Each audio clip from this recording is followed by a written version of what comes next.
Perjuangan perempuan dalam berpolitik dan pembuatan kebijakan. Oleh kelompok A2B.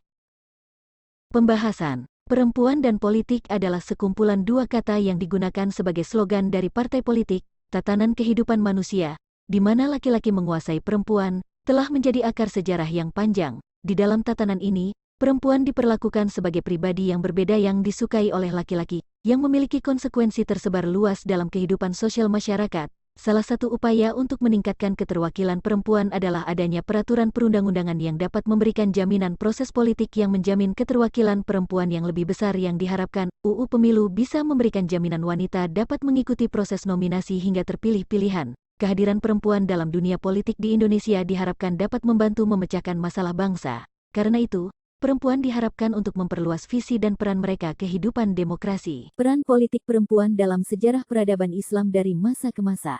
Pada masa pra-Islam maupun pada masa pasca hadirnya agama Islam, kedudukan kaum perempuan pada masa itu sangatlah memprihatinkan. Kaum perempuan diperlakukan secara rendah dan dianggap makhluk yang hina. Perempuan tidak diberikan hak, kemerdekaan serta kemuliaan. Pada masa itu masyarakat Arab merasa malu apabila istri mereka melahirkan seorang bayi perempuan karena memiliki bayi perempuan dianggap sebagai aib bagi keluarga mereka. Hal tersebut karena muncul rasa kekhawatiran apabila saat dewasa anak perempuan tersebut menikah dengan laki-laki yang status sosialnya lebih rendah. Al-Imran ayat 159. Dalam ayat tersebut tidak menyebutkan gender khusus untuk melakukan musyawarah. Dengan demikian dapat dipahami bahwa dalam agama Islam tidak ada larangan bagi perempuan untuk aktif dan ikut andil dalam bidang politik.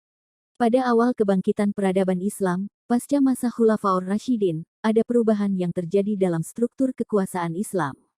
Pada mulanya menganut sistem demokrasi kemudian berubah menjadi sistem monarki absolute. Pada era tersebut Islam sedang mengalami kejayaan. Realitas partisipasi perempuan Indonesia dalam berpolitik tergolong masih sangat rendah. Hal itu terlihat dari tingkat keterwakilan perempuan di parlemen, lembaga-lembaga tinggi negara, pemerintah, partai politik termasuk organisasi publik lainnya yang masih minim. Meski ada juga tokoh perempuan namun jumlahnya tidak banyak. Masih bisa dihitung dengan jari berdasarkan realita tersebut, sejak pemilu 2009 lalu, mulailah bermunculan politisi perempuan di kancah politik Indonesia. Urgensi kelembagaan pemberdayaan perempuan tetap diperlukan karena kondisi kaum perempuan di Indonesia masih memprihatinkan dan memerlukan lembaga yang setiap saat dapat memperjuangkan kaum perempuan.